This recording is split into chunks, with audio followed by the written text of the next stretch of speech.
tu ne katu kacha ahung kirek ki dinga dei poi katu kacha ata sa ki chan tan tan dinga dei poi katu kacha mo ki tan dinga dei poi katu kacha ai ki hali ka dei poi to ai thal choi hui hi ai ma mi ai ma in sung thi san so na dinga nam pin thala choi hi poi gal mi thana ding bawa ki choi hi ihung boy ti lu chun noi si ta in mi hom cha in mi tampi te i do hin to na azat zat anam zau sen ikison pi khamu training o i chai ta we chei ei ho ki noi si na di hi da hen lang ei ho ki do na di hi da hen lang ei ho imei pumu ikinga toriu hi da hen lang imei thalun alnga nakibang jing hen lang ei le ei kinga lo dingin he to banga ila a ki to mo na aum po le pathinin achunga vai hom hen ti ka seino minai gam na kanam ko ding hi ti ahung ki pi do volunteer so confuse gam ta le ki mu pi la pu na no sang confuse gam ta thil ki bol na ki tong do ti khat hon ei support ve ei block ve ti le amho jong confuse gam ta so hoi lai tha mi pi ki ha the lo mi pi hi critical hi jana pa he leader mo ti zui ding leader mo ta san tin ti ong chu ki thei be se lo he apna nam angai lu na hele mi pin atosak de he vesan korungan ba ko aching athim jam lo cho ebola cho khu chan phathayam de le mi pin atosak ji cho ta i leader ho hi mi pin ki to so thei lo cho amo aki ge lo ngai cho leader hin ko asin ap to jong le mi pi to na ka mu lo ta a hi le ka to na ko ne kum thang iti le lung theng se la po di yeng cho eta ki thol le a politics bol le ho pan ka hin hello che tu chana na mi pin e support lo wa hi le e ki resign na de government election ko am kha jong chu atam ka chai kon te le pyam kha ji de atam chana ho ki resign ji cho to bo ama be ham di aki protect nom cho to bang chu e ho jong mi pin e to ka lo wa hi le i kum sa di ki protect na dinga hi le e fu tham chu e ki i khat na le ap yeng ka ti cho koi pian ka se na hi lo na bo ki a hin na ding bonga a ki pelo ne ichiga hi izo lo ba hi le e ho dinga khunung lo e we don't have future achia chu ichiga hi ho pat hi jong le amon apat ba tha chimit dinga i go do hin ichiga hi zo te ngai e zo te na dinga chu thil akichi khat ngai number 1 clear visions and goal chi akichi ngai ni tu den jun paten ling se nen i goal hi mun ki chi chu kam te separate administration hing noi ho yan lang mi pi yan lang emle ho yong le di now khat chu separate administration ti bi chi wang hi akichi a hin akichi lo khat hi yo la hi ti goal hi kichi ta jong la kichi lo kan hi leadership hi kichi lo yo ha visionary leaders ki nei lo ichi leaders ka ti pa hi a strong leadership with charismatic leaders leader mai ma hi lo ding charismatic leader hitting hi khat hin ai lam kai dum ko e to a ichi charismatic leader ki ti chu koi ta ham te le ama cho pon na akipi tha na a vision ichi sa ding atia chu ama yong adin na khel le lo ding atu pa ju kiti sa ding cha chu hichi e ho tu din mona he pha kana chu igolo kiche lo tu din mona igolo kiche hen igolo chu separate administration nei tai igolo kiche zo no a kiche lo kan hi pem te le e ho ai ha tam na piano he our weakest point to we lack strong leadership it's a strong leadership hi ila ba hi lo e aji chu say lakim ke bangin himen hi ipanubin step la dano ikalson dano hi nam pi hu ma thil ki bol lo chu koi dem na jong hi poi asi athu ta le chu ti se hu nen na ku ki mini pan ben I ho bo jong ku ki pum pi ki ho pon I vision jong ku ki pum pi ki ki vision jong pon he achia chu alam ka jong ki phat lam se so ai lam kai chu Yang pi pum pi ada ngah kipi do na ting sana kipi do ai lo za cho lam ko jong kipat lam se so ai lam kai ba mi pi yong hi pia confusion kana ki cho kya chu in strong leadership ka ti hi koi tabong chui dam la charismatic leaders he ding hi si charismatic leader chu koi tabong chui ding am ti le ang ha chun apo na ne in da tau se sa nga akhat na nam ko ti power position sang jong anam khat na koi thei anam akhat na koi thei chutta bang leadership chu ne ngai chutta teng le hi chi charismatic leader chun mi pi to hin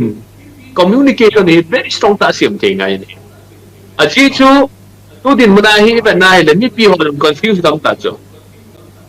pagam na kanam ko ding hi ti ahung ki pi to volunteers ho confuse dam ta le ki mu pi la pu na no sang confuse dam ta Khi cái bọn ta cái tổng đô thì khẩn hồn ấy sụp hơi về ấy block về tỷ lệ âm họ仲 confused 咁大就可以嚟跑thì chú PGM thì we don't have strong leadership chúng ta tiếng hita strong leadership cái tỷ khẩn community engagement pa hi strong sa ngay hi ấy mi pi to leadership ki ka hi message pa hi gap lo ngay chu tuin lang khat hon message ka nei bin lang khat message thung lo Achika na game dia ngai cho. Hello thelo chu classify information chu selling dom chu nan te hiong le mi pi a hat lo wa mi pi push lo wa chu movement chu thei lo di cho. Chu mi lo di chu I poi now hi state government in a stop thei lo hi. The ball lies in the court of the central government. Central government in the look on HMP lower the state in HMP temple. He had in mind. It is uncheating his own leg. Oi mata movement nom ta ki bola a lo chen kaya khap. Yan thei na tam ta thoven abang ha cho sau kum sau ta chi yo men. A chi dinga chu ikip lo ngai. Kum pat kum ni cái buổi mình bắt chú ilungu hiện toàn bao hình bọn lâu điều gì Manipur government service không cho còn lệ ilungu hiện kết quyền relief camp mà nghe là cha không lâu lệ ilungu xuống hi sa kết quyền chỉ chú lâu điều gì we must suffer and that the suffering that we bear must reach a logical conclusion Igoro chu sun sa te ngai tu ne gan thei nau hi khonunga inup chat na deu hi ti sumin paute lei te tunga hilfa lo se hi nom sata akilam ka hapon hi mi kha don tun ai chi nge ti le imut sap lewa le kha tim ngai en ngo lewa le kha tim ngai elo le mi kha chun ka gol chi bol nge ti le aha ki ama ki gim bol ngai ni chi ta bang ma tu na hi gol hi ken te i thu pau hi tu na hi ilum tha bai lo du hi ai hoi lung tha bai te hi mấy thằng trong phải gìn đầu dòng lệ lung tha bai te hi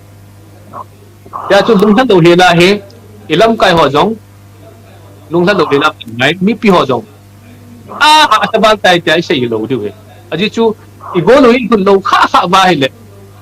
lấy se chu nga hi chi nam ni te ka la ngwal de pon te hi chi chu ki chu di lấy se chu nga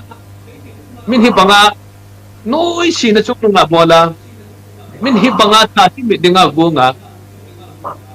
normalcy status quo maintain nom hi ba de ai ho ka la pan noi de chira ngwal ding nam cái bằng thì chú cả nôm tuổi yêu này cả tu cả cha ông kia cái đừng có để tuổi cả tu cả cha ata sa ki chan tan ni ka dei poi ka tu ka cha mo ki tan ni ka dei poi ka tu ka cha ai ki hal ni ka dei poi ka tu ka cha reservation na boy na lai ni ka dei poi I want my generation, my next generation to live with freedom, with dignity, and self-reliance. Hichichu tuna hi ituk diwe. Achuti lawale ito na mo si ini. Mo si isa pauke. Muivain adun lentun lo tu chomen adin na tak pada dengan miza na ale ta ni. Tuna Lamkai hoy nung set tay na din naw ba. Jing jang pa dito. Dinggan pa dito igol paul ka say naw ni. Tu help po. Tu ta ting la pu paul na lalin.